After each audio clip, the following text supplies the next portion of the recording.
Friends, आज मी बनवत आहे घाटी पद्धतीने मटणचा रस्सा। त्यासाठी आता आपण कढईमध्ये तेल घातलेलं आहे। या कढईमध्ये मी सकाळी भजी तळून घेतली होती आणि तेच तेल मी वापरत आहे। तेल थोडंसं गरम झालं होतं म्हणून मी गॅस बंद केलाय। आता आपण मसाले घालूया।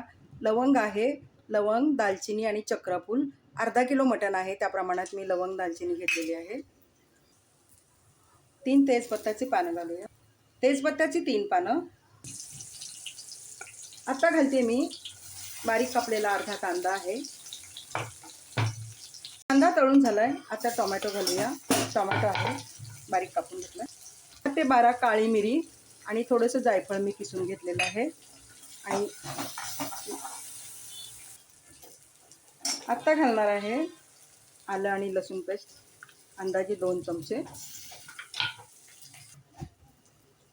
आता घालूया हळद, अर्धा चमचा हिंग। हिंगामुळे मटण लवकर शिजतं, तर आपण हिंगही घालायचं। मसाला तळून झालाय। आता आपण मटण घालूया आणि असं 2 मिनिटं परतवून घेऊया। 2 मिनिटं असं छान परतवायचं, सगळे मसाले मटणला लागले पाहिजेत। चवीप्रमाणे मीठ घालूया। मटण परतवून झालंय। इकडे मी कुकर ठेवलेला आहे। कुकरमध्ये आपण मटण घालून घेऊया।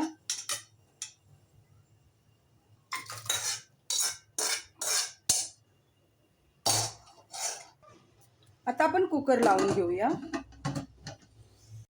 शिट्टी लावून घेऊया आणि 6 शिट्ट्या काढूया। मटण शिजून तयार झालेलं आहे। आता आपण फोडणी मारूया। इकडे मी 3 चमचे तेल घालून घेते। मटणला तेल थोडंसं जास्त लागतं। बारीक कापलेला अर्धा कांदा आहे, तो घालूया।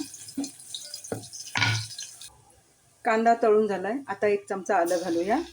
आलं लसूण पेस्ट आहे, आपण तीही छान अशी तळून घेऊया। आता घालूया कांदा आणि खोबऱ्याचं काळं वाटण मी बनवून घेतलेलं आहे।